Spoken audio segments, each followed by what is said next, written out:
하나님의 백성이 이 세상에서 승리하기 위해서 어떻게 살아야 하는지를 모르는 그리스도인들은 거의 없을 것입니다. 하나님을 의지하고 또 하나님을 믿고 하나님을 앞세우는 자에게 승리가 보장되었다는 것은 우리 누구나 다 알고 있습니다. 그런데 우리가 곤경에 처했을 때 하나님을 의지하고 하나님 앞에 나아가 기도하며 도우심을 구하면서 하나님을 앞세워 문제를 해결하려 하지 않는 경우가 많기 때문에 우리는 하나님을 찾고 있다라고 생각하지만 실제로 삶에서는 많은 어려움, 좌절을 겪는 것을 발견하게 됩니다. 그러므로 우리는 정말 하나님을 알고 있으면서 하나님을 앞세우는 것이 무엇이고 그래서 어떻게 살아야 하나님이 주시는 은혜의 자리로 나아가야 하는지 많이 생각해야 합니다. 그래서 평상시에 우리가 흔히 유비무환이란 말이 있는 것처럼 여러분 우리 성도님들이 평상시 신앙생활 하시면서 내가 이런 경우를 겪게 되면 어떻게 행동할 것인가 라는 것을 스스로 질문을 던지고 준비를 해야 합니다. 그래서 내가 어려움을 당하면 내가 기도하고 또 뭘 해야 될까? 내가 하나님의 도우심을 구하려면 뭐가 필요할까? 그럴 때 내게 주시는 귀한 말씀은 무엇이 있을까? 라고 자꾸 질문을 던지고 거기에 대해서 생각해 보면서 나아가야 한다라고 하는 것이죠. 그렇지 않으면 우리가 내 생각과 내 의지 그리고 내 마음대로 문제를 풀어가려고 하는 경우가 많다라고 하는 것입니다. 우리가 그러한 모습을 보이게 되면 우리가 오늘 어린이 주일이다 이렇게 표현하고 있는데요. 우리의 믿음을 계승해서 다음 세대의 믿음을 바로 세워야 될 우리의 자녀들이 그러한 믿음의 틀을 배우지 못하면 그들이 우리 다음 세대 때에는 우리 부모님 세대가 계시지 않을 때에는 더 막막한 인생을 살아가는 겁니다. 오늘 우리 부모님들이 제일 걱정하는 것은 무엇입니까? 내 자녀를 바라보면서 저 아이가 이 다음에 커서 가정을 이루고 자기 구실을 하고 사회 속에서 살아갈까를 염려하잖아요. 그래서 자녀를 잘 돌봐줍니다. 자녀가 공부도 잘할 수 있도록 학원도 보냅니다. 그런데 정말 중요한 것이 뭐냐? 믿음으로 말씀으로 살아가는 법을 가르쳐주지 않는다는 것입니다. 믿음으로 말씀으로 살아가는 법을 가르친다는 건 뭘 뜻합니까? 항상 하나님 앞에서 있다라고 생각하고 살아가야 되는데 그 방법을 잘 가르쳐주지 않는다는 거예요. 그래서 오늘날 아이들이 교회에 왔다가도 그냥 공부하고 집에 가는 일, 그냥 예배 드리면 모든 주의를 잘 지킨 것처럼 그렇게 가고 맙니다. 그러한 측면에서 우리 여기 아이 있는 우리 중학교 1, 2학년, 우리 교회 참 중학교 1, 2학년 때는 우리 와서 예배를 잘 드려요. 그런데 한 학년씩만 올라가면 머리가 커지면서 자꾸 떠날라 그래요. 왜 그렇습니까? 예배의 기쁨을 맛보지 못하기 때문입니다. 고민해야 돼요. 그래서 제가 이렇게 변신을 시도하는 이유도 우리 아이들이 어떻게 하면 예배를 좀 더 드릴 수 있을까? 여러분 우리가 지금 있는 인원에서는 요 안에 이 두 줄 안에 앉는 것이 핵심인 것처럼 보이지 않습니까? 근데 아이들은 벌써 저쪽 자리에 앉아요. 그건 뭐예요? 우리는 열애입니다 라는 거예요. 열애입니다. 다음부터 여기 앉아야 돼? 응? 예배 항상 중심에 서는 훈련을 시켜야 합니다. 그것은 자리, 위치 별거 아닌 것 같지만 매우 중요한 거예요. 왜 그렇습니까? 그런 가운데 은혜를 맛봐야 되기 때문에 그렇습니다.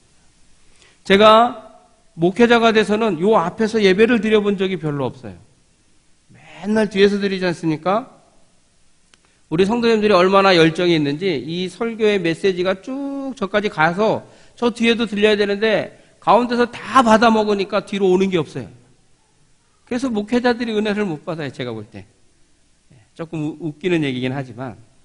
그런데 어느 날 제가 제자훈련 졸업식을 하는데 반별로 앉으래요. 저희 반이 두 번째 자리인 거예요. 그런데 거기 앉아서 이렇게 예배를 드리는데 확 와닿는 느낌이 있더라고요. 그래서 자녀들에게 예배의 은혜는 항상 앞자리에서 받는 훈련을 시켜야 되는구나. 목회자가 돼서 두세 번째 앉아서 예배 드리는 건 참 쉽지 않거든요. 그런데 그날 그 예배를 드리는데 수요일이었어요. 목사님의 메시지가 뭔가 제 마음을 이렇게 확 뚫고 지나가는 느낌을 받았어요. 물론 느낌이죠. 그 느낌이 저를 뭐 놀랍게 하는 건 아니지만 그렇게 드린 예배를 또 제가 기억하게 돼요. 그러면서 그때 들은 말씀을 제가 저 스스로에게 되새기게 되더라라는 것이죠. 사랑하는 성도 여러분, 예배를 들을 때 뭔가 확 와닿는 느낌이 들으세요? 소리를 갑자기 지르면 와닿는 것 같으세요? 그거는 무슨 마술사나 하는 일이고요. 사실 메시지는 잔잔하게 졸린 듯해도 말씀의 권위가 있기 때문에 잘 들려야 됩니다. 믿습니까? 그런데 우리는 잔잔해지면 너무 잘 알아요. 그죠? 자는 거예요. 그래서 항상 잔잔한 목회자는 정말 여러 가지 고민합니다. 나를 왜 목회자로 세워서 설교를 할까? 설교를 하게 하셨을까? 설교를 잘 못하는 목회자들은 늘 하나님 앞에 고민을 합니다. 그런데 제가 보니까 목회는 설교를 갖고 되는 게 아니더라. 제가 이 얘기를 왜 하냐면 우리 성도님이 믿음으로 열심히 살지 못하신다 하더라도 자녀들에게 믿음의 세대 계승을 한다는 것이 내가 꼭 반듯해야지만 우리 아이들이 믿음 안에서 잘 살아간다. 그건 아니라는 거예요. 그거는 인간적인 겁니다. 사람이 만들어가는 거예요. 여러분 하나님의 역사를 믿으십니까? 그럼 우리의 자녀들이 믿음 생활을 바로하게 가르쳐주고 짚어줄 필요가 있어요. 그러면서 부모님이 나도 노력하고 있단다라는 모습을 보여주는 게 필요하다는 거죠. 그러므로 어린이 주일 우리가 아이들에게 믿음의 세대를 믿음을 잘 계승시켜서 이 아이들이 우리가 이 땅을 떠난 이후에 한국교회 기둥으로 한국교회를 책임지고 한국교회가 영적으로 쇠하지 않도록 돕는 것 매우 중요한 일이다라는 거죠. 그렇게 기르기 위해서 건강한 아이들로 믿음이 튼튼한 아이들 자라가게 할 때는 예배의 실패자가 되지 않도록 해야 합니다. 적어도 주일 하루는 뭘 하든 주의 성전에서 지내도록 해야 합니다. 자꾸 들으면 기억이 난다고 얘기하잖아요. 우리 아이들이 놀라운 것은 왜 아이돌 가수의 노래를 잘 따라합니까? 한 번 들어서 알겠어요? 아니, 우리는 한 번 듣고 포기하지만 이 아이들은 그 리듬이 흥겨워서 자꾸 듣습니다. 그래서 교회 중고등부 찬양, 유초등부 찬양은 주는 나를 기르시는 목자요. 어린이집이면 이 찬양을 어김없이 하는데 저는 아니라고 봐요. 그런 측면에서 아이들이 좋아하는 찬양을 발라야 되지 않습니까? 아이들의 리듬으로. 일종의 힙합처럼 불러야 돼요. 주는 나를 기르시는 목자, 나는 그의 백성, 오 예. 이러면서 뭘 해야 되는데 아이들에게 리듬을 타고 가르쳐야 되잖아요. 아이들이 잘하는 방법으로 믿음을 가르치는 세대 계승이 되어야 됩니다. 그렇지 않습니까? 제가 그냥 조금 흉내내고 말았습니다만은 그런 정도로 유초등부 사역을 한다면 아이들하고 똑같아져야 돼요. 그래서 아이들이 어떤 리듬 속에 익숙하고 어떤 것들에게 유익한 어떤 것들을 잘 받아들이는지를 통해서 우리가 그것을 통해서 말씀을 잘 가르쳐야 됩니다. 그러니까 우리 부모님들이 아이들하고 소통하고 대화할 때 우리 아이들은 무슨 얘기를 해야 되는지를 잘 들으셔야 돼요. 아이들은 최소한 부모 얘기는 듣는데 야단치고 교훈하면 그냥 머릿속에서는 계속 딴 생각을 하고 있다는 거죠. 그런 측면에서 우리의 믿음을 아이들에게 잘 심어주는 그러한 모습을 갖기 위해서는 아이들이 하나님 중심으로 주일 하루를 온전히 주의 전에서 보내는 것이 전혀 아깝지 않다는 것을 심어주고 그것은 좀 약간의 강제성을 갖더라도 가르쳐야 합니다. 아이들이 자기 부서 예배드리고 어른 예배드리니까 지루하게 또 예배드리냐 하지만 또 예배가 아니에요. 똑같은 예배가 아니니까. 하나님의 역사하시는 방법이 다르고 선포되는 메시지가 다르고 그 메시지가 아이들에게 새롭게 들려질 수 있도록 아이들이 교회에서 보내는 시간들을 갖게 해야 합니다. 그런데 우리 부모님들이 어때요? 주일 11시 예배 드리면 집에 가십니까? 남아 있습니까? 집에 가시잖아요. 그럼 아이들이 뭘 보고 배우겠어요? 우리 부모님은 주일날 한 번 예배 드리고 간다? 그러니까 우리도 한 번 드렸다? 근데 왜 우리 부로 어른 예배를 또 드리게 하지? 이런 생각을 안 하겠습니까? 하는 거예요. 그런데 누구나 다 위기가 있고 고비가 있잖아요. 그거를 이겨내게 하려면 어떻게 해야 됩니까? 그 상황을 부모님의 믿음으로 뛰어넘게 해야 돼요. 그런데 그 믿음에 뛰어넘기가요, 쉽지 않아요. 아이들이 겪는 일이요. 여러분, 우리 어른들도 교회 신앙생활 하시다가 사람과 사람 사이에서 트러블이 일어나면, 문제가 발생하면 그것을 뛰어넘기가 쉽지 않아요.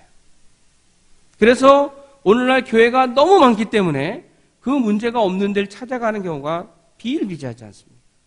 그런데 그 아픔은 마음속에서 치유되고 떠나도 떠나야 된다고 저는 생각합니다. 왜냐하면 어디나 가도 똑같은 문제가 발생하는데 그때마다 옮기실 거냐는 거예요. 하나님 앞에서 너는 왜 교회로 옮겨 다니기만 했냐? 나는 너에게 그 교회를 보내서 그 일을 일으킨 것은 그를 이겨내고 그런 상처 있는 사람을 품으라고 너를 세웠는데 너는 왜 자꾸 도망 다니기만 하냐? 이런 질문을 하신다면 여러분 어떻게 하시겠습니까? 왜 우리가 자녀들에게 심겨야 될 신앙의 모습이 뭐냐? 하나님 중심의 삶을 살아가는 거예요. 그건 어떻게 살아가는 거냐? 하나님을 앞세우는 겁니다. 모든 일에 하나님을 찾게 하는 거예요. 그러기 위해서 어떤 믿음을 가져야 되느냐? 우리가 고민해야 합니다. 오늘 본문의 여호수아가 하나님을 앞세우는 믿음을 가지고 있어요. 그런데 오늘 본문에서부터 시작해서 여호수아 전반에 걸쳐서 여호수아가 보여주는 하나님을 앞세우는 믿음의 모습이 있습니다. 오늘 우리가 그 사건을, 그 사실을 살펴보는 가운데 하나님이신 은혜를 누리고 내 자녀들의 믿음의 계승을 이렇게 시켜야 되겠구나 하는 하나님의 지혜가 임하기를 주님의 이름으로 간절히 바랍니다. 첫 번째, 한계 상황에서도 하나님을 앞세우는 여호수아입니다. 여리고 정탐으로 승리의 확신에 찬 여호수아와 이스라엘 백성들은 이제 가나안을 정복하기 위해 요단강에 이르게 되었습니다. 그들이 얼마나 확신을 가졌겠어요? 정탐꾼이 갔는데 기생 라합을 통해 그 백성들이 간담이 녹아있고 그들이 쳐들어오면 이제 우리 망한 거야? 우리 죽는 거야? 이런 얘기하고 있으니까 힘을 얻지 않습니다. 그 얘기를 들은 여호수아와 이스라엘 백성들이 힘이 났어요. 그래서 이제 가나안 땅에 들어가기 위해서 요단강을 건너가야 됩니다. 요단강가에 왔습니다. 그런데 여호수아는 거기에서 어떤 행동을 했습니까? 자, 이제 여호수아가 요단강이다. 자, 건너자. 이제 우리 이것만 넘어가면 요단강이 그냥 개울이 아닙니다. 적어도 여러분 한강 서울 가보셨죠? 한강보다 좀 더 넓고 깊고 물이 많았습니다. 그 당시에는. 그래서 쉽게 건너기가 어려워요. 배가 준비되어 있는 것도 아니고. 그래서 이스라엘 백성들이 다 배를 타고 건널 수 있는 상황도 아닙니다. 짐승도 있고 그런 상황이에요. 이걸 어떻게 건너야 하냐. 인간으로서 이거 우리가 다 어떻게 건너지? 답이 안 나와요. 몇 명이나 건너갈 수 있고 며칠이 걸릴까? 답이 안 나옵니다. 그런데 그런 상황에서 여호수아가 한계상을 맞이했는데 그냥 막바로 건너지 않았습니다. 우리 다 같이 1절을 다시 한번 읽어보겠습니다. 시작.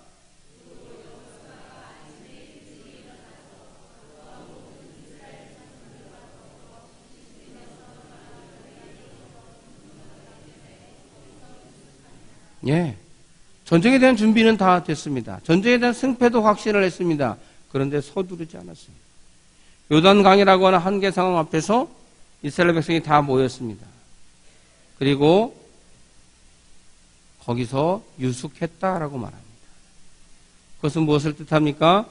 여호수아가 요단강이라고 하는 한계 상황에서 행동을 취하기에 앞서서 먼저 하나님의 뜻을 구하였음을 말해주고 있습니다. 그러니까 우리가 한계 상황에 다다랐을 때 하나님 나와 함께서 이길 거야 그리고 휙 가는 개념이 아니라 그 상황을 바라보면서 하나님과의 교제를 갖는 거죠. 하나님, 이 문제를 우리가 어떻게 해결해야 되겠습니까? 하나님이 분명히 우리를 도와주셔야 되는데 어떻게 도와주시겠습니까? 어떠한 도움이 임하고 어떠한 시간이 어떠한 방법이 돼야 하나님이 나와 함께 하시는 것입니까? 라고 하는 질문을 통해 하나님과 교통해야 합니다. 물론 그 당시 여호수아 때는 여호수아가 하나님 앞에 나가서 하나님 뜻을 물으면 하나님이 답을 해주셨어요. 그러니까 참 어떻게 보면 너무 편한 시대일 수도 있습니다. 오늘 이 시대는 어떻습니까? 하나님 앞에 무릎 꿇고 부르짖어도 잘 안 돼요. 그런데 우리가 그 행동을 해야 한다는 거예요. 왜 그렇습니까? 하나님 앞에 붙들림 받았다는 건 뭐예요? 우리가 흔히 원격 조종 로봇을 많이 한번 좀 떠올려 보면 좋을 것 같습니다. 로봇을 놓고 우리가 다 조정합니다.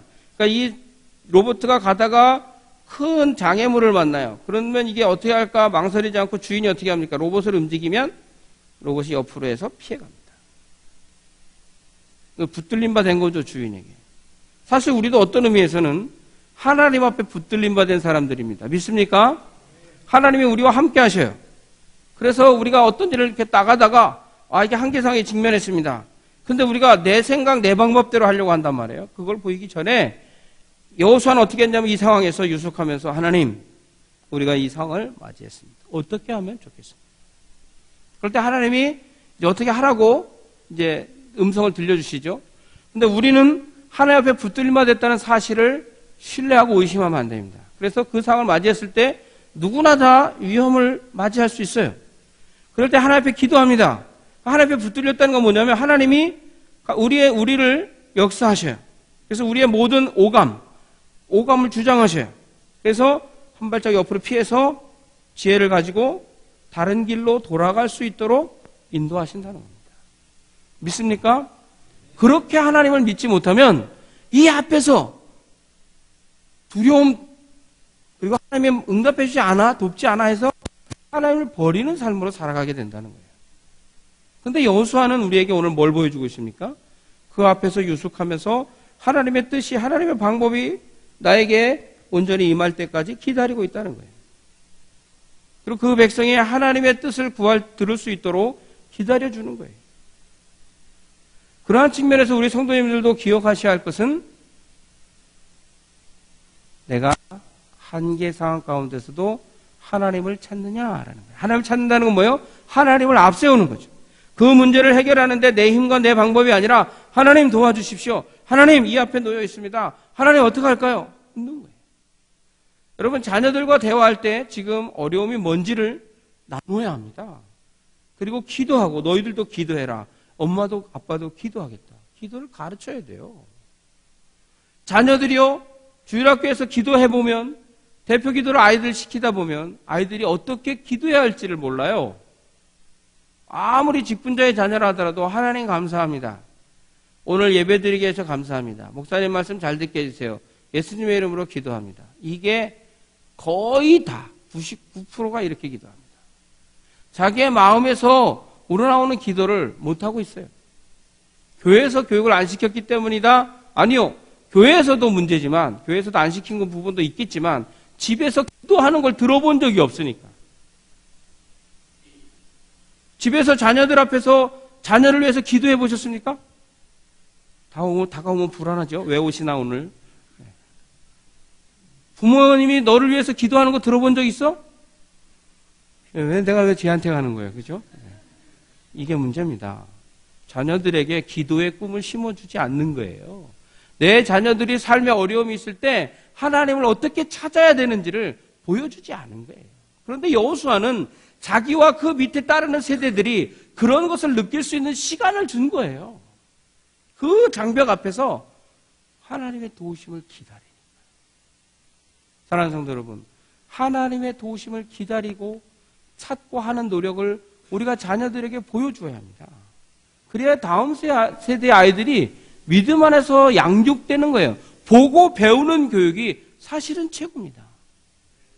믿음은 부모의 믿음을 보고 자녀가 보고 습득하는 것이 참 중요합니다. 그래서 믿음의 몇 대냐 이게 중요하다는 거예요. 그냥 믿음의 몇 대 손입니다. 이게 그 사실 자체가 중요한 게 아니라 그만큼 심기어진 게 있기 때문에 또 부모님이 뿌려놓은 기도가 자녀들이 삶 속에서 내가 그 응답을 누리고 있다고 깨달을 수 있기 때문에 그래서 그 자녀들이 나는 그럼 내 자녀들에게 뭘 기도해 줄 것인가 이게 필요하기 때문에 근데 오늘 여호수아는 다음 세대에 따르는 무리들이죠. 가나안을 정복해서 가나안에 들어가서 살아가야 할 다음 세대들에게 하나님의 때를 기다리는 하나님의 인도함을 받는 그러한 시간적인 인터벌을 갖고 있었다라고 하는 것입니다. 그래서 하나님은 기이한 방법으로 요단강을 건너가게 하리라는 약속을 해주셨습니다. 그래서 여호수아가 그 백성들에게 내일 하나님이 기이한 방법으로 요단강을 건너게 할 거야. 그러니까 너희들 성결하도록 준비해 이런 겁니다. 하나님이 임재하셔서 그 역사를 이루는데 하나님의 인도함을 받는 무리들이 적어도 성결해야 한다는 거예요. 깨끗해져라는 거예요. 죄악을 다 회개하고 건널 준비를 하라. 하나님의 인도하심을 따라 갈 준비를 하라는 것이죠. 하나님의 인도함을 받기를 원한다면 우리가 자녀들에게 정결한 훈련을 시켜야 합니다. 적어도 성경의 말씀으로 무엇이 잘못된 건지를 가르쳐야 합니다. 그러다 보니까 집에서 아이들에게 기도의 모습을 보여주고 아이들과 대화를 하고 나눌 수 있는 시간들이 하나님 앞에서 예배하고 예배 끝난 후에 잠시 차를 마시든 뭘 과일을 먹든 먹으면서 얘기하는 시간이 있어야 한다는 거예요. 그런데 오늘 어떻습니까? 가정 예배를 드리는 가정 혹시 있으시면 생각해 보세요. 예배 끝나기가 무섭게 너 내일 시험이니까 빨리 들어가서 공부해. 시험 기간에는 예배 안 드려. 어느 쪽이 더 가깝습니까? 사실 저희도 시험 기간에는 아무 얘기도 안 해요. 오히려 기도하고 공부해 이런 얘기만 하죠. 이게 사실은 총체적인 한국교회의 문제점입니다. 그래서 우리 선생님들이 기억하세요. 집에서 가정 예배를 드려야 됩니다. 요즘은 그래서 유행이 뭐냐면 3대가 드리는 통합 예배가 유행이에요. 할아버지, 아버지, 자녀들. 그래서 3대가 모여서 새벽 기도하면서 은혜를 구해요. 이게 믿음의 모습을 보여주는 거죠. 왜 새벽에 나와서 그 기도를 아이들에게 보여줍니까? 부모님 세대가, 할아버지 세대가 그때로부터 우리가 하나님을 믿고 섬겼는데 우리를 위해서 이렇게 기도해 주셨고 그래서 아이들이 살아가면서 그때 기도를 기억하고 하나님의 역사의 응답을 받았을 때 하나님 우리를 사랑하시는구나. 이걸 깨달으면 기도를 하게 되기 때문입니다. 그래서 다음 주에는 우리가 보통 어린이 주일에 같이 모여서 예배를 드렸는데 이번에는 어린이 주일에 안 하고 어버이 주일에 합니다. 제가 왜 그런 마음을 먹었냐면 한 해는 어린이 주일에 한 해는 어버이 주일에 그래서 어버이 주일에서 어버이를 어떻게 공경해야 되느냐고 열심히 설교를 하고 제가 어느 날 보니까 다 어버이세요. 애들이 들어야 되는데 이게 거꾸로 돼 가더라고요. 그래서 다음 주에는 우리가 아이들과 함께 통합 예배를 드립니다. 왜? 아이들에게 부모를 공경하는 모습을 보이게 하기 위해서. 그리고 지금 작은 이벤트도 해볼까 생각 중인데요. 뭐라도 심겨줘야 되겠다. 이게 참 중요하더라고요. 그래서 우리가 그런 상황에서 정결하게 하라. 그 무엇입니까? 회개하고 자기를 깨끗하게 하고 하나님의 역사를 기대하고 그 역사를 누리는 자의 모습을 보여주고 있다라고 하는 것이죠. 그래서 결국 어떻게 됩니까? 이스라엘은 하나님이 기이한 일을 행하셨어요. 언약궤를 들고 제사장들이 요단강물을 대하니까 요단강이 갈라져서 말라서 이스라엘 백성들이 다 건넜습니다. 인간의 한계에 부딪혀서 주의 뜻을 기다리고 하나님의 약속대로 나아갔더니 하나님의 능력과 도움으로 인해서 요단강을 건넜다라는 사실입니다. 바로 그러한 여호수아의 믿음을 우리가 본받아야 하는 것입니다. 그리고 그러한 믿음으로 살아가는 모습을 우리가 아이들에게 보여주어야 하는 것입니다. 한계 상황에 부딪혔을 때 여호수아처럼 온전히 하나님 한 분만을 바라보면서 나아가는 모습, 그리고 그 주님 앞에 무릎 꿇고 주의 뜻을 묻는 그 모습을 오늘 자녀들에게 어떠한 경우를 만들어서라도 보여줄 수 있는 여러분이 되시기를 간절히 바랍니다. 우리 갈라디아서 3장 5절을 한번 찾아보겠습니다. 갈라디아서 3장 5절입니다.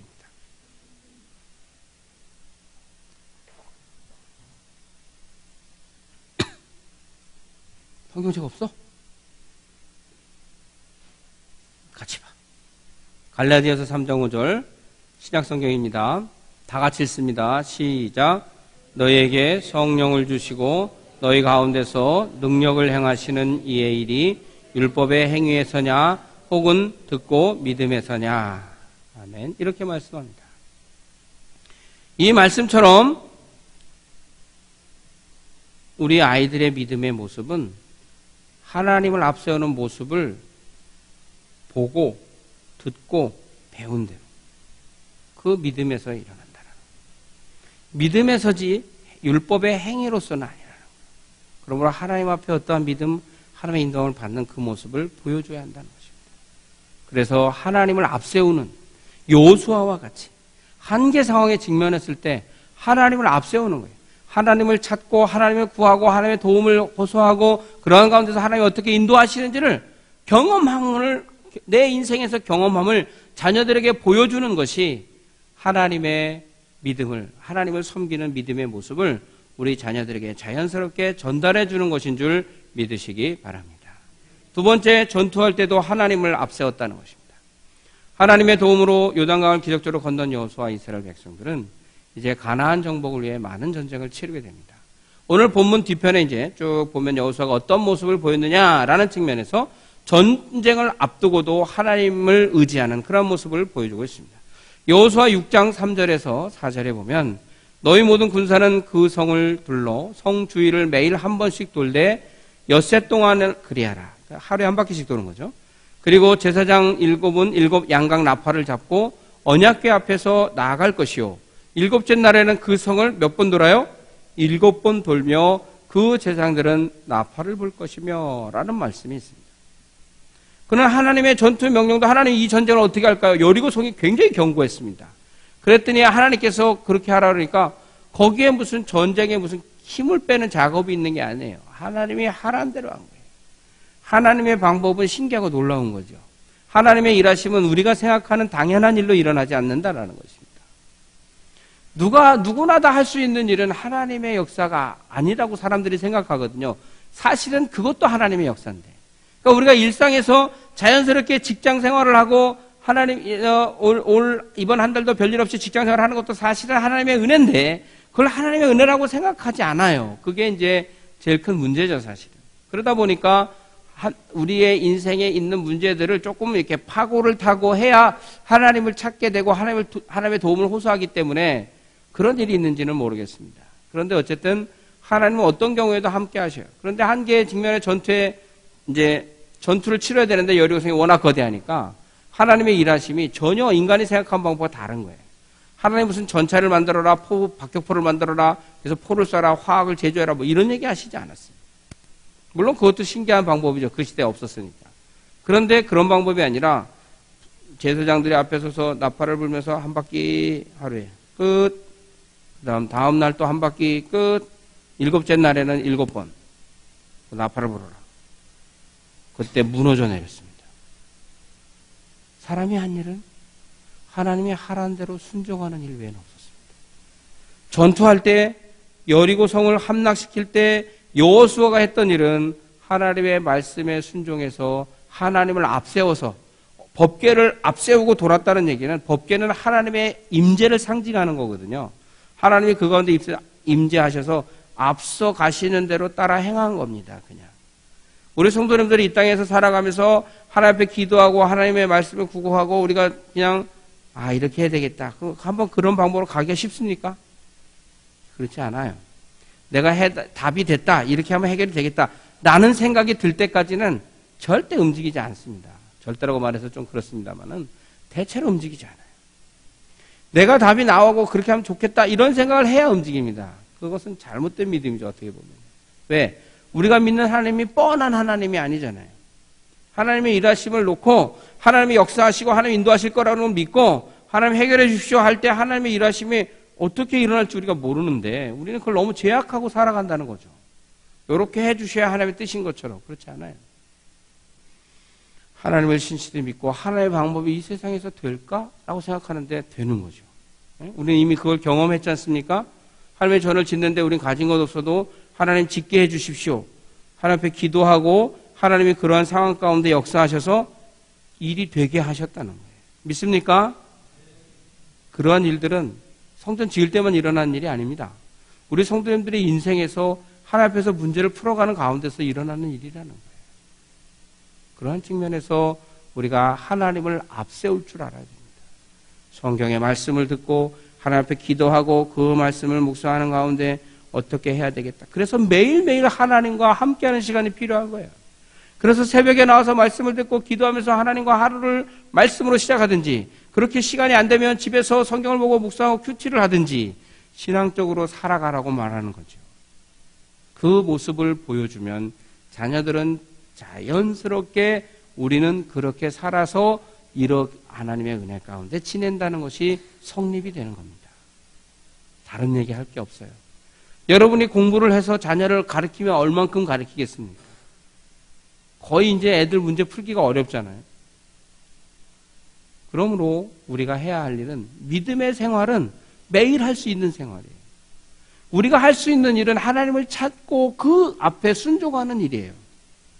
그거 외에 무슨 방법이 있겠냐는 거예요. 아무 방법이 없어요. 우리가 할 수 있는 유일한 일은 공부를 하는 거 아니고 하나님 앞에서 믿음으로 살아가는 걸 자녀들에게 보여주는 것뿐이라는 것입니다. 믿습니까? 그래서 그 믿음으로 나아가면 아이들이 그것을 보고 그대로 따라가고 하나님을 앞세우는 거예요. 영적 전투를 치를 때에도 이 세상에서 어려운 문제를 해결하려고 할 때에도 하나님 앞에 말씀과 기도로 나아가서 그 인도하심으로 해결하는 훈련을 받게 되면 나는 하나님 앞에 기도함으로 하나님의 역사하는 은혜를 우리 부모님으로 배웠다는 겁니다.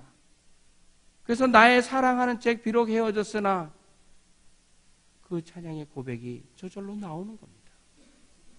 여호수아는 그것을 보여주었어요. 인간처럼 싸우는 어떻게 쏴라 화살은 몇 도를 겨누고 쏴라 그런 거 아니잖아요. 그저 인간의 상식이 이해하지 못하는 일이지만 하나님의 말씀 앞에 순종했더니 하나님의 방법으로 일이 진행된 것을 기억하시기 바랍니다. 전쟁을 치러야 하는 순간순간 어려운 고비고비마다 하나님의 뜻을 묻는 것은 승리를 부르는 일이다라는 것입니다. 승리를 가져오는 시작은 하나님을 앞세우는 일이다라는 것이죠. 그래서 우리가 자녀들에게 그것을 보여줄 때 그리고 하나님을 전적으로 신뢰하고 의지하고 나아갈 때 그것이 믿음의 계승이 되고 그 부모님이 하나님을 의지하는 믿음을 자녀들에게 잘 보여줌으로 인해서 여호수아와 같이 전쟁에서 참 어려운 적이 앞에 놓여있다 할지라도 승리하는 은혜가 있는 줄 믿으시기 바랍니다.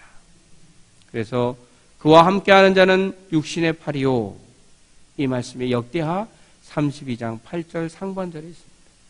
그와 함께하는 자는 육신의 팔이요 우리와 함께 하시는 이는 우리의 하나님 여호와시라 반드시 우리를 도우시고 우리를 대신하여 싸우시리라. 아멘. 우리를 대신하여 싸우신다. 영적 싸움에서는 우리가 싸워서 이길 수가 없어요. 그러니까 하나님이 대신해서 싸우시는 겁니다. 여러분 우리 교회 주변에 이제 우리가 영적 싸움을 이미 시작했지요. 이사 왔으니까요. 그 영적 싸움에서 승리하는 일은 하나님이 우리를 대신해서 싸우시도록 우리가 하나님을 찾아야 합니다. 하나님을 앞세워야 합니다. 믿습니까? 그래서 하나님의 도우심을 통해서 영적 싸움이 이루어지도록 할 때 우리는 승리의 삶을 살아가게 된다라고 하는 것입니다. 그래서 우리의 판단을 의지하지 말고 아이들에게도 내 판단하는 건 가급적 혼자 고민하시고 하나님의 말씀에 순종하고 이렇게 살아가자 하는 건 자녀들과 논의하는 가운데 답을 내시고 그러한 가운데 하나님이 내게 주신 깨달음이 또 있으면 그 말씀대로 행함으로 문제를 해결해가는 모습을 자녀들에게 보여주는 것이야말로 진정 우리 자녀들에게 믿음의 계승을 하는 행동임을 기억하시고 그러한 하나님의 능력의 역사를 경험하면서 자녀들에게 그것을 그대로 있는 그대로 보여주는 부모님 세대가 되시기를 간절히 바랍니다. 마지막 세 번째로 승리 이후에도 여호수아는 하나님을 앞세웠다는 거예요. 여호수아가 이를 행하기 앞서서 하나님의 뜻을 구해서 전쟁을 승리로 이끌고 한경이 참 많습니다. 여호수아는요 하나님의 기이한 일로 요단강을 건넜어요. 그리고 12도를 취합니다. 12지파를 상징하겠죠. 그리고 요단강물을 끊어지게 하는 표징을 삼아서 비석을 세웠습니다. 기념비를. 하나님의 기이한 일을 행하셨음을 하나님 앞에 감사하고 제사하는 그러한 믿음의 모습을 보였다라는 것입니다. 그래서 요단도하를 도우신 하나님의 능력과 하나님의 역사를 후손들에게 알도록 표를 만들어놨 기념비를 세운 거예요. 그러니까 우리 성도님들도 자녀들에게 믿음의 흔적, 하나님의 역사가 우리 가정에 우리를 구원하고 우리 가정을 이끈 놀라운 경험이 있으면 자녀들에게 그것을 만들어 놓는 거예요. 그래서 그것을 기억하게 하는 거예요. 우상처럼 숭배하라는 개념이 아니라 어떤 팔찌를 주면서 이게 우리 가정의 상징하자. 뭐 그런 식으로 아이들이 하나님의 역사하심을 기억하게 하는 것이죠. 그래서 여호수아가 요단강을 건넌 후에는 자기의 공적으로 삼지 않고 하나님의 역사, 하나님의 인도하심으로 삼아서 이스라엘 백성이 하나님을 기억할 수 있도록 하나님의 능력 역사를 기억하고 그분만을 의지할 수 있도록 하나님을 앞세운 줄 믿으시기 바랍니다. 그리고 여호수아가 죽음에 다다랐을 때도 이스라엘 백성에게 하나님에게 순종하라 강조했습니다. 여러분 이 세상을 떠나면서 자녀들에게 무슨 말을 하면 가장 좋을까요? 엄마가 비밀 계좌를 하나 만들어 놓은 게 있다. 네가 잘하면 그게 보일 거야. 그리고 들어가셨어요. 이게 중요합니까? 자녀가 그 비밀 계좌가 뭔지 엄청 노력하겠죠, 열심히. 그래서 봤더니 믿음대로 살아라. 이 한 구절 써 있으면 얼마나 자녀가 실망하겠어요. 실망할까요? 그건 모릅니다. 믿음을 어떻게 심어주냐의 문제입니다. 근데 여러분 가장 좋은 건 뭐냐면 하나님만을 섬겨라. 그래서 오늘 우리가 이렇게 살아왔다. 넌 이것을 명심해라.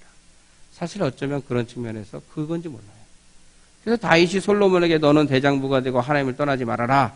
그렇게 사는 게 축복이다. 이런 유언을 하지 않습니다. 오늘 여호수아는 자기가 인생을 마무리하는 가운데서도 자신의 삶 속에 역사하셔서 승리를 하시고 가나안에 입성하게 하신 하나님을 강조하고 하나님을 순종하도록 이스라엘 백성들에게 당부하고 있다는 거죠. 우리 성도님들도 살면서도 그렇게 보여줘야 되고 마지막 남을 때도 내 재산을 뭐 어떻게 이걸 갖고 네가 잘 써라 이 얘기는 아니에요. 마지막에 적절할 때 자식이 자꾸 내 재산을 탐내면 얘기하세요. 얘야 이게 네 거냐 내 거냐 하나님 거냐. 그래서 네 거라고 내 건데요 그건. 그렇게 얘기하면 뭐라고 해요. 그래 100만 원만 네 거다. 나머지는 하나님 거다. 네가 영원히 복을 받고 싶으냐 순간 복 받고 꽝 되고 싶으냐. 그러면 다 영원히 복 받고 싶다 그러죠. 그러면 이 재산을 네가 영원히 복 받을 수 있는 일에 쓸 테니까 너는 네 눈앞에는 보이지 않을 것이지만 그게 네 인생의 축복이 될 것이다. 하나님을 위해서 하나님을 잘 믿어라. 그게 복이다. 이거는 내가 그러한 축복을 받을 수 있도록 하나님의 나라와 그 의가 이루어지는 일에 사용하겠다라는 결단들을 하셔야 됩니다. 왜 미국이란 나라가 여러분 볼 때는 마약이 천지고 총이 난무하 총 쏘는 일이 난무하고 사람이 죽고 하지만 그래도 세상을 리더해 갑니까? 몇백 년을. 그건 하나님을 섬기는 데 있어요. 부모가 하나님을 잘 섬기면 그 축복은 몇 대까지 이르니까 1000대까지 이르지만 하나님 앞에서 하나님을 똑바로 못 섬기면 그 화는 몇 대까지 이르러요? 3, 4대. 그나마 그게 다행인 거죠. 회복해야 되는 거죠. 그러면 우리 성도님들이 내가 자녀를 위해서 하나님의 나라 그 일을 위해서 하나님 앞에 하나님 나라를 위해서 이 세상에서 내가 수고하여 모은 재산을 다 드리는 것은 자녀들이 1000대까지 축복을 받는 길을 열어놓는 일이다. 그러므로 우리가 하나님 앞에서 그러한 내려놓는 모습, 훈련들을 하면서 하나님을 섬기도록 이끌어가는 것이 무엇보다 필요한 줄 믿으시기 바랍니다.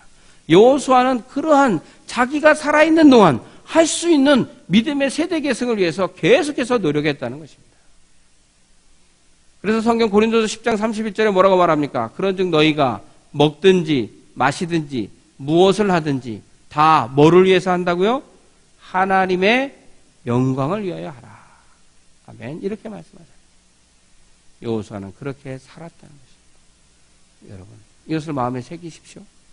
그래서 우리도 여호수아처럼 어떤 위험에 직면해도 하나님을 앞세우고 하나님을 찾고 하나님의 인도함을 따라가고 또 전쟁, 영적 전쟁 앞에서도 하나님을 내세워서 싸워나가고 다 승리한 이후에도 하나님을 찾고 섬기는 모습으로 우리의 인생을 마무리할 때 우리도 하나님의 축복받는 인생이 될 뿐만 아니라 내 후손들, 내 자녀들도 그러한 하나님의 축복의 자리로 나아가서 하나님 앞에 복받는 인생으로 하나님을 떠나지 아니하고 하나님을 섬기는 믿음의 세대 계승을 이루어간다는 사실을 기억하시고 우리 성도님들 모두가 그러한 믿음으로 하나님의 말씀 앞에 순종하면서 여호수아와 같은 그러한 하나님을 앞세우는 믿음을 통해서 내 인생에 승리하는 믿음, 우리 자녀들도 범사가 승리하는 믿음, 하나님 앞에 쓰임받는 인생, 그러한 믿음으로 하나님을 늘 어떠한 경우에도 앞세우면서 나아가서 하나님의 축복의 은혜를 노래하는 우리 성도님들과 가정이 되시기를